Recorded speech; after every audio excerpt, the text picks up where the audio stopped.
स्वागत है आपको एक बार फिर से मेरे YouTube चैनल पर।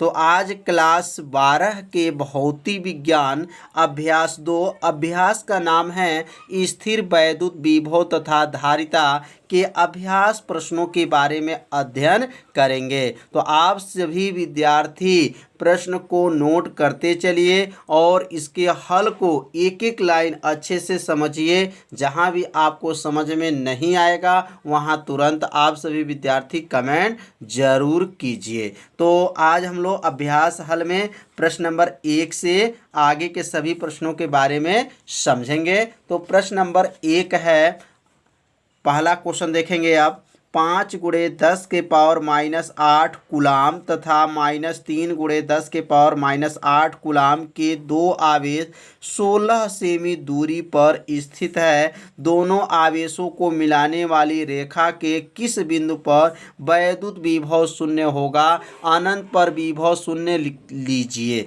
तो इसमें दो प्रश्न है, दोनों प्रश्नों के बारे में अच्छे से समझेंगे।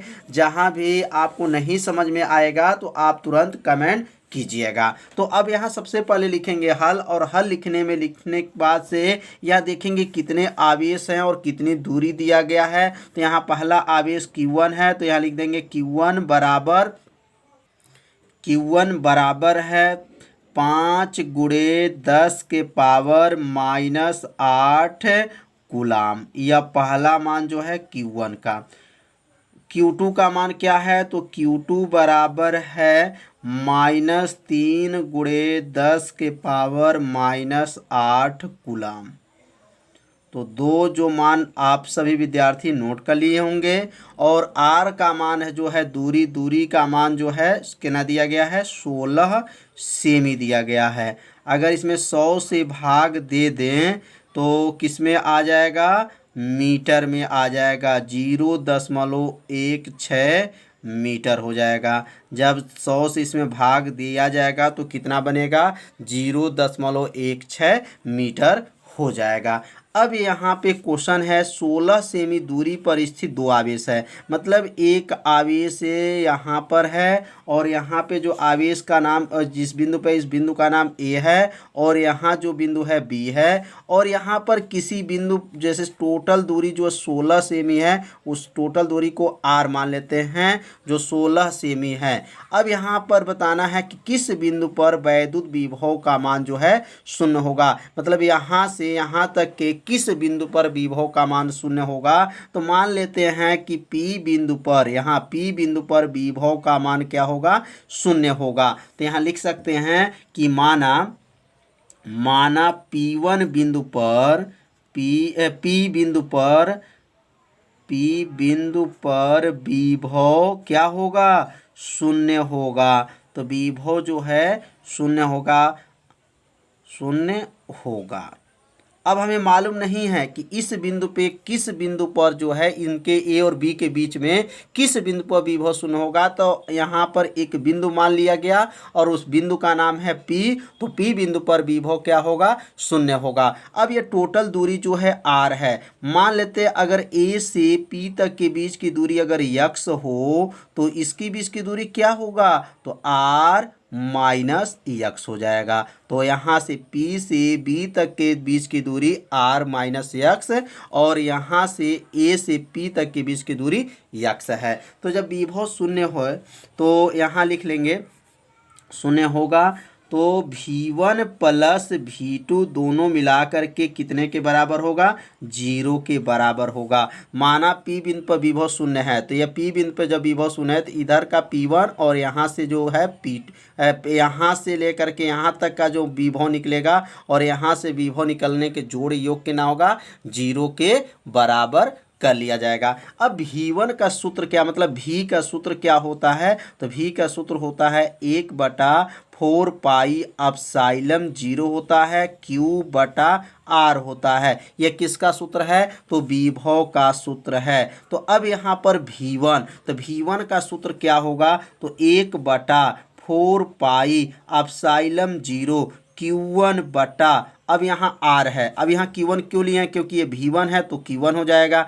आर मतलब आर का मतलब A से P तक के बीच की दूरी क्या है, तो यक्स है, प्लस हो जाएगा। अब यहाँ लिखेंगे 1/4 पाई एप्सिलॉन 0। अब यह V2 का स्थान पे क्या बनेगा, Q2 बटा, अब यहाँ पर जो है R कितना है, तो यहाँ से यहाँ तक की जो दूरी है कितना है, R माइनस यक्स बराबर क्या है, बराबर 0 हो गया।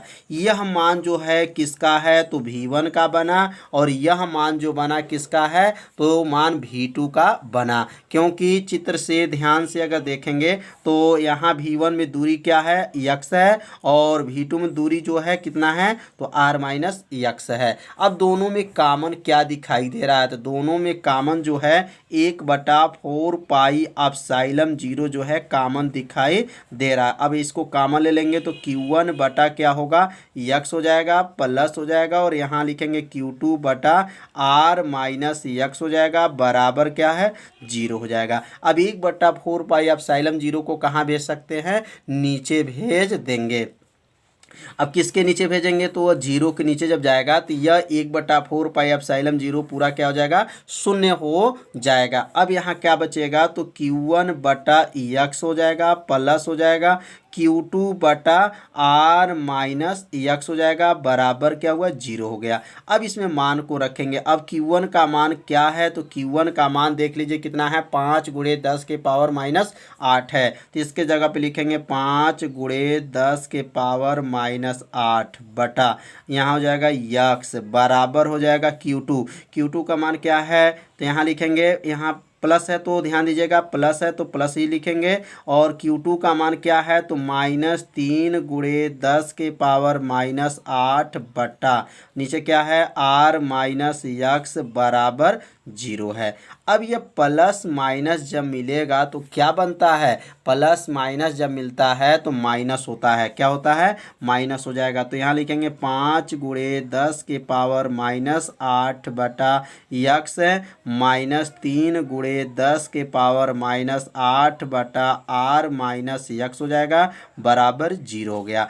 अब यहाँ पे क्या होगा, यह माइनस है, जब पक्षांतर कर लेंगे तो क्या बन जाएगा, यह प्लस बन जाएगा। तो अब यहाँ लिखेंगे 5 × 10 के पावर माइनस 8 बटा यक्स बराबर 3 × 10 के पावर माइनस 8 बटा क्या है, R माइनस यक्स है। अब 10 के पावर 8 जो है, 10 के पावर 8 से 10 के पावर 8 को क्या करेंगे, काट देंगे, 10 के पावर 8 जो है कट गया। अब क्या बचेगा, 5 बटा यक्स बचेगा, बराबर 3 बटा R माइनस यक्स बचे गया। अब जो है यहाँ गुणा कर लेंगे, तो अब जब गुणा होगा तो 5 में जब R का गुणा होगा तो 5R होगा, और 5 में x का गुणा होगा तो 5x हो जाएगा, और 3 में x का गुणा करेंगे तो क्या बनेगा, 3x। 5 में R का 5R माइनस 5x हो जाएगा। अब यहाँ जो है 5x जो है माइनस है, पक्षांतर कर लेंगे तो ये क्या बन जाएगा, प्लस 5x हो जाएगा, बराबर क्या है, तो 5R है। 5 3 कितना हुआ, 8x बराबर 5R हो जाएगा। तो x बराबर क्या बनेगा, 5R बटा 8 हो जाएगा। अब यहाँ पे जो है किसका मान रख देंगे, तो अब यहाँ पे जो है R का मान को रख लेंगे, तो R बराबर हो गया 5 × R का मान क्या था, तो R का मान 0.16 था, बटा, और यहाँ लिख लेंगे 8। अब 8 से जब भाग कर लेंगे इसमें तो आ जाएगा 0.2। अब 5 में 0.2 का गुणा कर लेंगे तो कितना निकल जाएगा, R बराबर 0.10 क्या बनेगा, मीटर होगा। अगर इसमें 100 से गुणा कर लेंगे तो यह आ जाएगा 10 सेमी आ जाएगा, क्या आ जाएगा, सेमी, 10 सेमी। तो इसका मतलब यह हो गया कि 10 सेमी दूरी पर विभव का मान क्या होगा, शून्य होगा। कितने दूरी पर विभव का मान शून्य होगा, तो 10 सेमी दूरी पर विभव का मान शून्य होगा। तो आप सभी विद्यार्थी क्वेश्चन को अच्छे से समझ लिए होंगे। नहीं समझ में आया होगा तो वीडियो को एक बार और देखिएगा, जिससे आपको पूरा समझ में आ जाएगा। अब इसमें दूसरा क्वेश्चन क्या है, अब ये दूसरा क्वेश्चन है कि अनंत पर विभव क्या लीजिए, शून्य लीजिए। अनंत पर जो विभव है वह शून्य ले करके और यहाँ इसका प्रयोग करेंगे, कितनी दूरी पर इसका मान निकलेगा। तो अब यहाँ पे एक चित्र और बनाएंगे। तो ये चित्र को आप सभी विद्यार्थी अच्छे से समझ लिए होंगे। अब इसी चित्र की सहायता से अब इसमें का दूसरा क्वेश्चन को समझेंगे। अनंत पर विभव जो है शून्य है। तो अब दूसरा क्वेश्चन जो है, यहाँ से यहाँ तक अनंत बिंदु पर विभव का मान क्या है, शून्य है। तो अब यहाँ से इसकी दूरी को अगर r मान लेते हैं और यहाँ से इसकी दूरी को क्या मान लें, यक्स मान लें, तो लिख सकते हैं कि माना अनंत यक्स दूरी पर विभव का मान क्या है, शून्य है। तो यहाँ लिखना चाहें तो लिख सकते हैं, नहीं लिखना चाहेंगे तो कोई दिक्कत नहीं है। तो अब यहाँ पे जो है दूरी पहले नोट कर लेंगे। तो यहाँ पे जो है P और यह P जो है और यह P1 जो है, इसकी बीच की दूरी क्या है, तो P1 बराबर क्या है, तो यक्स है। और उसके बाद से A और P1 के बीच की दूरी क्या है, तो A P1 के बीच की दूरी जो है R प्लस यक्स है। क्या है, R प्लस यक्स है। ध्यान दीजिएगा, यहाँ से यहाँ तक के टोटल दूरी जो है क्या बन जाएगा, R प्लस यक्स है। अब यहाँ लिख सकते हैं कि माना P1 बिंदु पर, क्या लिख सकते हैं, P1 बिंदु पर या P1 पर विभव क्या है, तो P1 पर विभव जो है शून्य है। विभव क्या है, शून्य है। किस बिंदु पर अब विभव शून्य है, या अब यहाँ पे जो है विभव का मान क्या है, शून्य है। तो विभव का मान जब शून्य है तो क्या बनेगा, V1 प्लस V2 बराबर क्या हो जाएगा, 0 हो जाएगा। दोनों जो है विभव को जोड़ करके 0 के बराबर कर लिया जाएगा। अब V1 का सूत्र बताया गया है, V1 बराबर होगा 1/4 पाई एप्सिलॉन 0 क्या होता है, Q/R। यह किसका सूत्र है, तो V का सूत्र है। अब इसी सूत्र के सहायता से यहाँ V1 का मान को रखेंगे। तो V1 क्या बनेगा, 1/4 पाई एप्सिलॉन 0 Q1 बटा और यहाँ R मतलब V1 का मतलब V1 में अब यहाँ जो है यहाँ से यहाँ तक की दूरी कितना है, तो यहाँ लिख सकते हैं AP1 प्लस हो जाएगा। अब इसके बाद से V2 जब प्रयोग करेंगे तो क्या बनेगा, 1/4 पाई एप्सिलॉन 0, यहाँ लिख सकते हैं Q2 बटा अब यहाँ से यहाँ तक की दूरी क्या बनेगा, तो BP1 एक बार यहाँ से P1 तक और एक बार B से P1 तक नोट किया गया। अब इसमें से बराबर करने के बाद से यहाँ से दोनों में कॉमन क्या दिखाई दे रहा है, तो कॉमन जो है 1/4 पाई एप्सिलॉन 0 कॉमन दिखाई दे रहा है। अब यहाँ क्या लिखेंगे, Q1 बटा AP1 प्लस हो जाएगा और यहाँ लिखेंगे Q2 बटा BP1 बराबर क्या हो जाएगा, 0 हो जाएगा। अब जो है यहाँ पे 1/4 पाई एप्सिलॉन 0 कहाँ चला जाएगा, 0 के पास भेज देंगे। तो जब 0 के पास चला जाएगा तो ये पूरा मान शून्य हो जाएगा। तो क्या बनेगा, Q1 बटा AP1 प्लस Q2 बटा BP1 बराबर 0। अब यहाँ पे Q1 का मान को रखेंगे। तो Q1 का मान चित्र में कितना देखिए, एक बार और देख लीजिए आप लोग। Q1 का मान है 5 × 10 के पावर -8 है। Q2 का मान -3 × 10 के पावर -8 है। तो अब यहाँ पे जो है नोट कर लेंगे। तो अब नोट करेंगे तो यहाँ क्या लिखेंगे, 5 × 10 के पावर -8 बटा और यहाँ AP1 का मान क्या है, R प्लस यक्स है, प्लस हो जाएगा। और ये Q2 का मान क्या है, -3 × 10 के पावर -8 बटा यहाँ क्या हो जाएगा, यक्स हो जाएगा, बराबर क्या हुआ, 0 हो गया।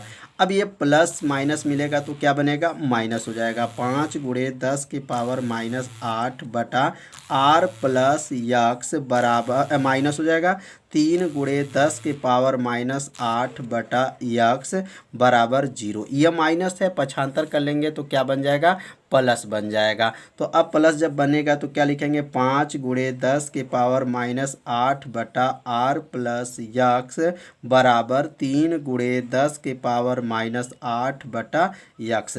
10⁻8 से 10⁻8 को काट देंगे, क्या बचेगा 5/r प्लस यक्स बराबर क्या हुआ 3/यक्स हो गया। अब यहाँ पे जो है गुणा कर लेंगे, तो गुणा करेंगे तो अब गुणा करेंगे तो 5 में यक्स का जब गुणा करेंगे 5 यक्स हो जाएगा बराबर 3r प्लस 3 यक्स हो जाएगा। अब 3 यक्स को जो है प्लस में पक्षांतर करेंगे तो क्या बन जाएगा माइनस हो जाएगा। 5 यक्स माइनस 3 यक्स बराबर क्या है 3r। 5 में से 3 यक्स को घटा देंगे तो कितना आ जाएगा 2 यक्स बराबर क्या आ जाएगा 3r। अब यक्स बराबर क्या बनेगा तो 3r/2 हो जाएगा। अब यहाँ मान रख लेंगे, r का मान कितना दिया गया था तो r का मान 1.6 सेमी मीटर में था। 0.16 जो है मीटर में था और सेमी में जो दिया गया था 16 सेमी था। r बटा क्या हो जाएगा 2 से इसको काट देंगे तो क्या आ जाएगा 0.8।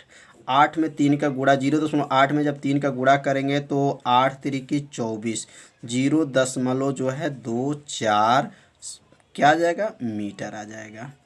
अगर इसमें सेमी से जो अगर गुणा करते हैं, अगर सेमी लाना चाहते हैं तो 100 से जब गुणा करेंगे तो यक्स बराबर जो है 24 सेमी हो जाएगा। 100 से गुणा कर लीजिएगा तो मीटर से किस में आ जाएगा सेमी में आ जाएगा। तो इसका आंसर हो गया कि P1 मतलब P1 बिंदु कितनी दूरी होगा 24 सेमी पर विभव का मान क्या हो जाएगा 0 होगा। तो प्रश्न नंबर 1 में 2 प्रश्न थे, दोनों प्रश्न एकदम सेम थे, तो दोनों प्रश्न को आप सभी विद्यार्थी अच्छे से समझ लिए होंगे। नहीं समझ में आया होगा तो वीडियो को एक बार और देखिएगा, जिससे आपको पूरा समझ में आ जाएगा। तो क्वेश्चन नंबर 2 है 10 सेमी भुजा वाले एक समखष्टभुज के प्रत्येक शीर्ष पर 5 माइक्रोकूलाम का आवेश है, तो खष्टभुज के केंद्र पर विभव प्रकलित कीजिए। तो यहाँ पे जो मान दिया गया है कि एक खष्टभुज है, मतलब समखष्टभुज मतलब इसमें 6 भुजाएं हैं और कितनी दूरी पर हैं 10 सेमी भुजा वाले समखष्टभुज हैं और इसमें कितने माइक्रोकूलाम का आवेश है तो 5 माइक्रोकूलाम का आवेश है। उसके केंद्र पर विभव की गणना करना है। तो सबसे पहले यहाँ लिखेंगे हल, और हल लिखने के बाद से नोट करेंगे दूरी कितना दिया गया है तो r बराबर जो है 10 सेमी है। अगर सेमी को मीटर में बदलना चाहते हैं तो क्या लिख सकते हैं 10 × 10⁻⁻2। अब क्या बन जाएगा मीटर हो जाएगा। तो सेमी से किस में बदल दिए मीटर में। अब यहाँ पावर क्या है 1 है और यहाँ पावर क्या है 2 है, तो 1 में से जब 2 को घटा देंगे तो क्या आ जाएगा 10⁻⁻1 मीटर हो जाएगा। तो दूरी कितना आ गया 10⁻⁻1 मीटर। आवेश कितना है तो Q बराबर जो है 5 माइक्रोकूलाम है। अब माइक्रो को जब हटाएंगे तो क्या लिखेंगे 5 × 10⁻⁻6 कूलाम, मतलब 1 माइक्रोकूलाम में कितना आवेश होता है तो 10⁻⁻6 होता है। तो इसलिए यहाँ पर माइक्रो को हटाएंगे तो 10⁻⁻6 कूलाम नोट कर लेंगे। अब एक शीर्ष पर पहले आवेश निकालेंगे तो एक शीर्ष पर पहले विभव की गणना करेंगे और एक शीर्ष पर जब विभव की गणना हो जाएगा तो खष्टभुज मतलब 6 भुजा के केंद्र पर विभव की गणना किया जाएगा। तो यहाँ लिख सकते हैं कि एक शीर्ष पर वैद्युत विभव, एक शीर्ष पर क्या हो जाएगा वैद्युत विभव। तो वैद्युत विभव का सूत्र क्या होता है तो विभव का सूत्र होता है V बराबर होता है 1/4πε0, 1/4πε0 क्या होता है Q/R होता है। इसका सूत्र का निगमन कराया जा चुका है। यदि आप इसका सूत्र का निगमन नहीं जानते हैं तो प्लेलिस्ट में वीडियो है, वहाँ से जा कर के वीडियो को देख सकते हैं। अब 1/4πε0 का मान क्या होता है तो 9 × 10 के पावर क्या होता है 9 होता है। Q का मान क्या है 5 × 10 के पावर -6 बटा R, आर का मान क्या है 10 के पावर -1 है। तो यह जो मान है किसका है 9 गुणे 10 के पावर 9 1/4 π0 का मान है और यह क्यू का मान हो गया और यह आर का मान हो गया। अब इसको हल करेंगे तो 9 में से 6 को घटा देंगे तो 9 में से 6 जाएगा तो 3 हो जाएगा और -1 ऊपर जाएगा तो प्लस हो जाएगा और 9 में 5 का गुणा करेंगे तो क्या होगा 9 पचे 45 9 पचे क्या बनेगा 45 गुणे 10 के पावर यहाँ हो जाएगा 9 में से 3 गया 9 में से 6 गया तो क्या बनेगा यहाँ पर बच गया 3 बट्टा और नीचे क्या हो जाएगा 10 के पावर -1। अब ये 10 के पावर 3 जो है 9 में से 6 घटा 3 होगा। अब एक पावर जो है ऊपर चला जाएगा तो भी बराबर क्या होगा 45 गुणे 10 के पावर 3 प्लस 1 इसमें जोड़ लेंगे -1 है ऊपर गया तो क्या बन गया प्लस हो जाएगा। तो अब क्या बन गया भी बराबर हो गया 45 गुणे 10 के पावर 3 1 4 हो जाएगा। अब यह मान जो निकला है बोल्ट यह एक शीर्ष पर विभव का मान निकल गया। अब यह समखष्टभुज है मतलब 6 इसमें भुजाएं हैं तो ये लिख सकते हैं समखष्टभुज